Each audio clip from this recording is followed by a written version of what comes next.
Well, right now, hundreds of people are filing in a single line past the front of the U.S. Supreme Court to honor the late Justice Ruth Bader Ginsburg.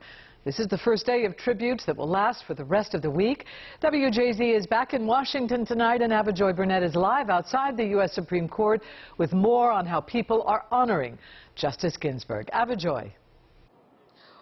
Well, Justice Ruth Bader Ginsburg's casket arrived here at the U.S. Supreme Court sometime after 9 this morning. Right now, it's resting right at the top of the steps, and engraved on the building right above her are the words, "Equal justice under law." This is something she's known to have fought for her entire career.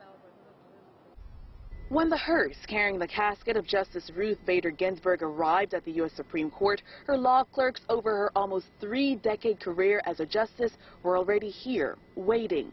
Supreme Court police officers ascended the marble steps and entered the Great Hall.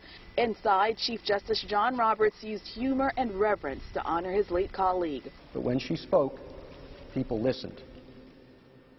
Among the words that best describe Ruth, tough, brave, a fighter, a winner, but also thoughtful, careful, compassionate, honest.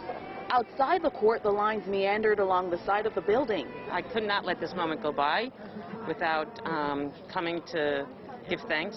She was the one that really introduced me to RBG a couple years ago, and I think it's really inspiring for us to see as women that we can do more, even if other people are telling us not to. This group of young ladies came from Annapolis. Josie Shinneman is in the 8th grade. We're showing our respect to her because everything she worked for basically her whole life is really important. Justice Ginsburg not only inspired a generation of young adults, but also children who learned about her from coloring books. I wanted her to really have this memory of, a woman who was very strong. Chief Justice John Roberts said the court was her family and the building was her home. That's why so many people traveled for days here to honor a woman they described as It's iconic. My sons understand the value and of her contribution on the Supreme Court as a justice and the value of her career over the last 50 years.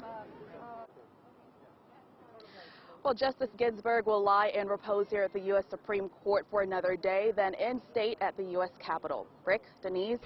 All right, Joy, thank you. And you mentioned we know people have traveled from all over to be there today. Where have they come from, and what's their main motivation? You know, we spoke with one family who came all the way from Missouri. They started their trip on Monday, drove more than 1,000 miles. We've seen people from Annapolis, Connecticut, even people from Baltimore. Many of them brought their kids here with them today to witness history. Live tonight at the U.S. Supreme Court, Joy Burnett for WJZ.